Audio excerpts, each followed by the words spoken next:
While the politicians here in Washington and the pundits across the country are debating the state of the economy and whether or not we need a second stimulus, Texas Congressman Ron Paul is taking a contrarian view, as he often does, about what the government should and shouldn't be doing for Americans.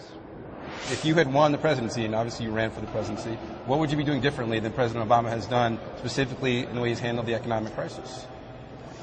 I would have done a lot less. A lot less. I would have allowed the bankruptcies to occur.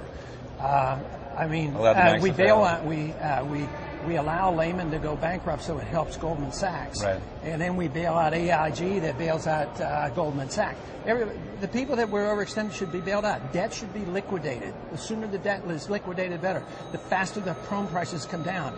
To really understand this, you need to understand 1921. The recession, depression that came after World War I was 1 year long because we didn't believe in all this intervention. Hoover messed things up, and Roosevelt compounded it because they believed the government had to prop up prices, especially price of labor. It didn't work. So what role is there, what would you do as if you had been president again? What role is there for the federal government to help the estimated 16 million uninsured Americans and the millions of American families who are at risk of losing their homes right now? Well, first you have to stop the inflation, then you have to deregulate, then you give tax credits to the people who will take care of themselves or to the doctors who will provide the care. And in a transition, and I talked about this in the campaign, in a transition, because we have so many people so dependent on government, say the elderly. Right. You know, my ideal society isn't going to arrive in a week or two or in a 4-year presidency. Right. So my argument is that you can do that. You can take care of people, but never with a deficit, never by expanding the spending. It would be by cutting spending, and I would cut money overseas. I'd cut hundreds and hundreds of billions of dollars of this maintaining our empire around the world. Bring that money home, take care of the people who are dependent, and then work for the day where we can trust freedom once again and understand how free markets actually operate. I mean, you think or in the past, you've lobbied that the U.S. should be out of the UN entirely and we should disengage. So the idea, people look at that and say, you want us to disengage from the world. Isn't the U.S. a force of good in the world? I think it's the opposite. I want to really be engaged. I want to engage.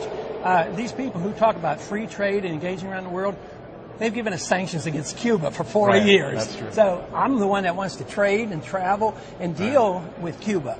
And same way with Iran. I want to be engaged. Right. I would say move the Navy away from there.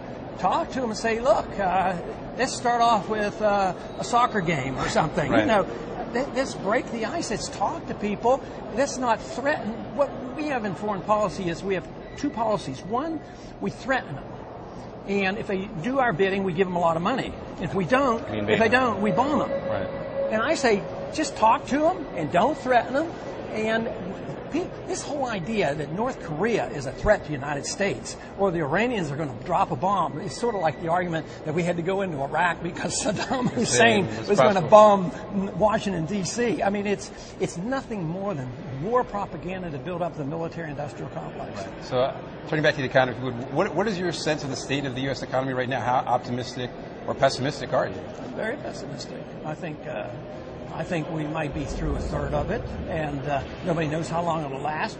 The more we do to interfere with the corrections are good. Right. You want to correct the problems, but they won't allow the correction.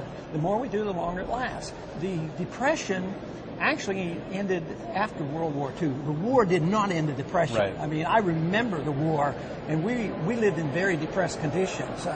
Wage and price controls, and people didn't have automobiles, so it was very depressed. It took that long to liquidate all the debt and bad investment. Finally, then the consumer, people came back and got jobs and they weren't in debt, and we went back to work again. The one good thing that's happening right now is people are starting to save money. But the government's frantic. You don't want to save money? Right. We depend want on you to spend. Yes, you we need want to spend. You to borrow more money and buy stuff. Well, no, they don't need to buy stuff. They need to save money and pay down debt, and then we'll go back to work. And the faster that happens, the better it is for us. Right. So obviously hindsight's 20/20, but who do you blame, if anybody, for the housing bubble and the boom and bust we just went through? Was it more the Fed? Is it Wall Street? Is it American homeowners who bought more house than they could afford? Or your Democratic colleague Barney Frank, who a lot of people say it was people like him who pushed low-income housing on people who couldn't afford it? One person. One person? Keynes.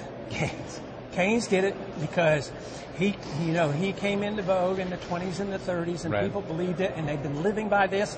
And Nixon put the rubber stamp on for all Republicans. We're all Keynesians now. We all have been. We believe in deficit financing, printing press money, right. and that created the bubble.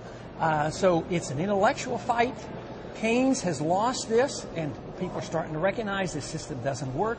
So now the underground thought process right now, the thinking goes now on the internet and elsewhere, is Austrian economics. They have the answers right. to our problems. Right, but it seems like Keynes is making a comeback, at least here in Washington, D.C. I mean, is there anybody more recently you think is... That's the last hurrah. It's not working. That's like saying, well, we've had these 2 stimulus packages, that's all Keynes. We need one more. Right. The people are laughing at that.